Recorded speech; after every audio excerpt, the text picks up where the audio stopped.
Alright everybody, here's another video vlog. As I created one yesterday, but I think I deleted it inadvertently. So today we're gonna take this Alfa Romeo. We're gonna go get it washed because it's super dirty, as you see. There's a Hellcat right there. And we're gonna talk about why I bought an Alfa Romeo. Okay, first let's go ahead and remote start this thing. See if it turns on.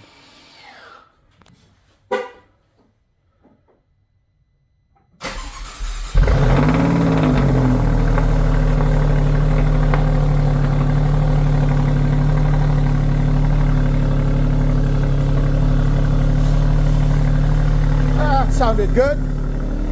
So let's go for a ride and let's talk about why I bought this Alfa Romeo. All right, let me set up this camera so we can drive and talk. Okay. All right. It looks like it's set up and recording. I'll make sure I'm recording right now. You get a POV, I guess. Drive. As we drive and talk, right? Drive and talk. That's what we're gonna do today. Hopefully that stays in place. So I wanted to give you, oh boy, looks like I damaged that one.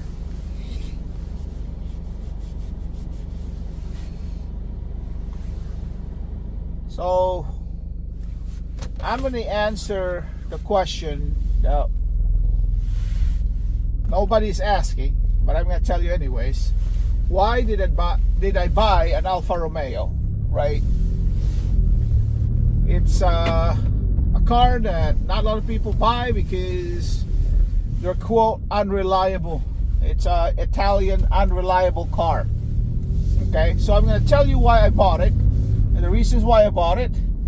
And maybe for you guys who are car enthusiasts can relate why I bought the car. All right, but before we do that, let's put this thing on race mode.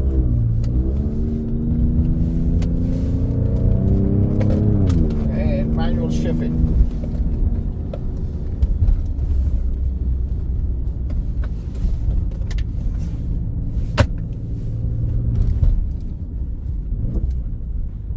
This is one of the reasons why I bought it, and the way it sounds. Let's go.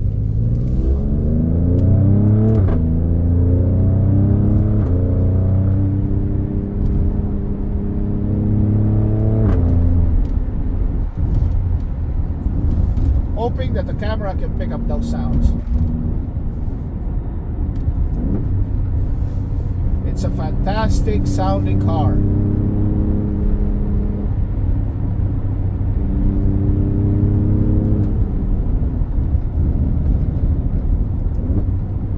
Listen to it. It's a V6 twin turbo with 510 horsepower and 460 pounds of torque, something like that.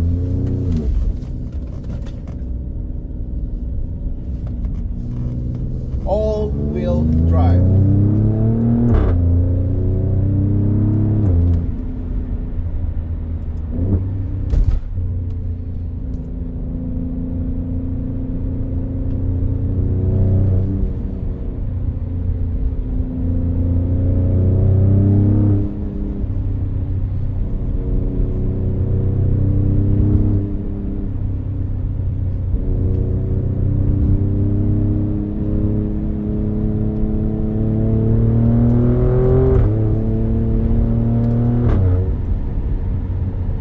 Fantastic sound.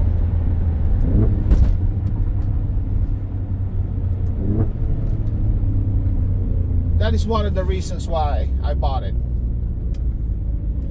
If you're a car enthusiast,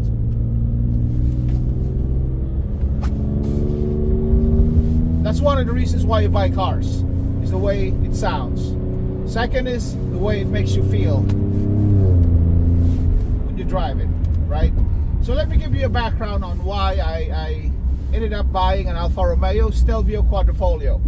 So in 2022, I was looking at this car. I was looking at it because I like the way it looks and I like the way it drives. The mistake I had is when I test drove the car, I test drove it in a straight line. The video of the test drive is actually in this channel, so check it out. But when I test drove it, I was actually I did a launch it. I did a a really fast drive, and my foot was on the floor. But the mistake was I drove it in a straight line. At that time, I felt like it was fast, but it wasn't as fast as the Hellcat. And I drove it in a straight line. It sounded great, just like the sound you're hearing right now. So that I'm sold with that. I wasn't. I didn't experience the handling that well because it was a straight line, and I felt it wasn't as fast as the Hellcat. So I moved on. I looked at an SVR, a Jaguar SVR. That's also a lot of videos of that in this channel, and that one sounded fantastic. So I bought that one. Fast forward to 2023, I decided I had the SVR and the Hellcat, and I'm enjoying it. But last summer, I was at the Tail of the Dragon on a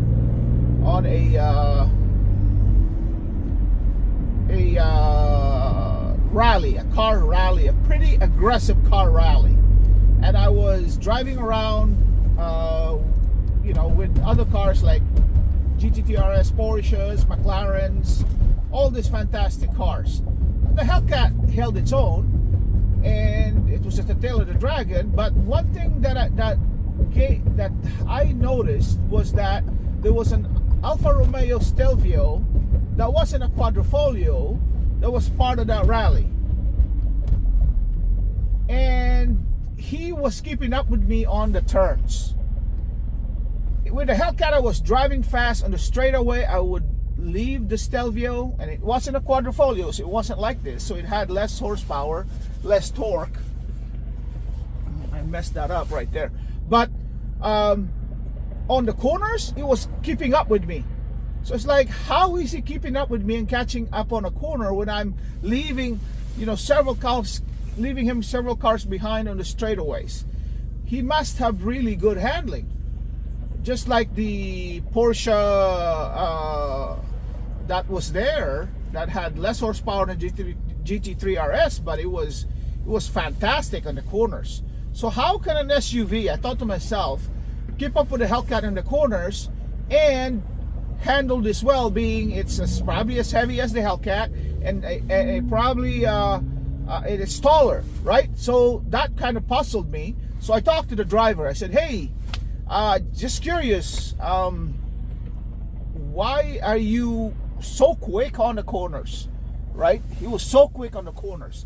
He said that the Stelvio steering and suspension was designed by Ferrari engineers, and it has this telepathic, really fast steering and suspension that he doesn't need to brake even in tight corners, because the car can handle it, and he doesn't have that feeling that you're gonna overshoot the corner, understeer or oversteer in the corner. It just makes the corner. So it's like, wow, that is fantastic. So now, because of that, I started looking for an Alfa Romeo Stelvio Quadrifoglio. I like the sound already, and I talked to an owner without the Quadrifoglio and the sound, but he was telling me the handling was fantastic, which I also experienced with him following behind on the Hellcat. So those are the two things that made me decide I need to be looking at Alfa Romeo Stelvio Quadrifoglio. So I'm gonna pause this video here because I'm gonna get a check inside, and I'll be back in a minute or so. All right, let me pause this video right here. All right, let's continue this conversation. I gotta drive to the other side, so that's why I started looking for a Stelvio. The problem that I had was it was hard to find because there was not a lot of dealers that have this in stock. And the closest dealer that had it was in Chicago, and it was bought right away. So I didn't even have a chance to test drive. So I bought this one from Houston, sight unseen, but the guys were pretty fantastic in giving me all the videos and pictures I needed to buy this car. So now, as I drive this car, I wanted to give you guys a perspective on how this car handles. Exactly as that owner of the Stelvio that wasn't a Quadrifoglio explained to me, this car, steering and suspension, I would compare it to maybe a BMW M or even a Porsche when it handles in an SUV. It's just fantastic. The telepathic steering, the quick steering input you can make in it, it just responds, and it does what it does. I've never driven a car with this kind of steering, which is mind-boggling to me. How can somebody make an SUV that handles this well, right? So you'll be hard pressed to find an SUV that handles like an Alfa Romeo Stelvio Quadrifoglio. It is fantastic. All-wheel drive, fast, and sounds great. I'm gonna pause this again because I gotta go inside and pick up something. All right, I got my check. Hey, sold my car, and they gave me a refund. That's another detail for another day. But anyways, let's continue talking about how this car handles. And I'm gonna sit here so I explain to you guys. I'm looking at the camera, right? So the steering of this car is out of this world. I've driven a lot of cars, and I've never experienced a steering as quick, as fast as the Alfa Romeo Stelvio Quadrifoglio. How fast? Is so fast that in corners that I would brake on a Hellcat. Remember, mind you, the Hellcat is low to the ground, and it's a car, it's wide tires. I would brake on those corners, on those tight, hairpin turns. I would brake, but this one I would not brake at the same speed. So the only reason you wouldn't brake in those corners when you're going fast is because you feel confident that the car can make it to that corner, right? It can make to the corner in and out. So it's fast into the corner, fast out of the corner. And only real sports cars can handle that, right? If you're driving a Miata, you're driving a BMW M, a Porsche, those cars have that type of steering. Just quick, fast, in and out, gives you confidence. Suspension is handling it. There's not a lot of battery roll.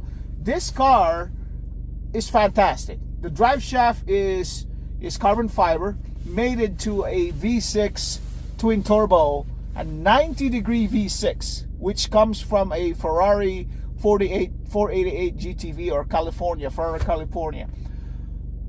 It's just missing 2 cylinders. It's the same bore, it's the same piston, and rod angle and all that. I mean, you watch Jeremy Clarkson's review of the Alfa Romeo, and you'll see that he says that all of that, the components in the engine and the measurements and the bore angles and the stroke is exactly the same as a Ferrari. Ferrari engineers designed this engine. The engine is actually tucked in closer here, so it's almost like a 50-50 weight distribution for an SUV, right? And then the transmission is fantastic. It's a ZF 8-speed transmission, so same as the Hellcat, right? I think that is. It might be wrong, but I think it is what it is. But it loves to rev. So if you think about it, if this Alfa Romeo has a 8,000 red line, it will rev that way. It's only got 6,500 red line right now, but it loves to rev on those rev range. So that's how quick the steering of this car is. And if you can test drive one, go ahead and test drive one and prove me wrong. It's just out of this world. That's all I can explain, and the only way to know what I'm talking about is to ride and drive it. So if you look at this, it's a big SUV, right? I hope I'm still recording. Yes, I am. It's a big SUV, right? Let's go drive. It's a big SUV. But when you're up to speed, just because the steering is so light, it feels like a small sports car. It really does. It really does feel like a small sports car. And it has all these modes. So I find myself driving in dynamic mode a lot of the times, because if you put it in race mode, all the electronics, the safety electronic system, like traction control, stability control, all that are turned off. So it really makes you have a lot of fun with it. But then again, you know, it's winter right now, so I don't want to be slip and sliding and crashing into things if I do that. So I'm just driving dynamic mode, and you can hear the engine and the shifts and all these things are pretty aggressive with this car. I'm not shifting manually right now. I'm just having it automatically do it. But you can hear how aggressive the shifts are. Man, there's so many potholes. So yeah, that is the reason why I bought this Alfa Romeo. It looks fantastic outside. It's so unique the way it looks outside. This is the only Alfa Romeo Stelvio Quadrifoglio in town. That's how unique it is. And there's a lot of cars in this town that are nice and sporty and all that stuff. The interior, as you can see, is carbon fiber. Carbon fiber everywhere you look, right?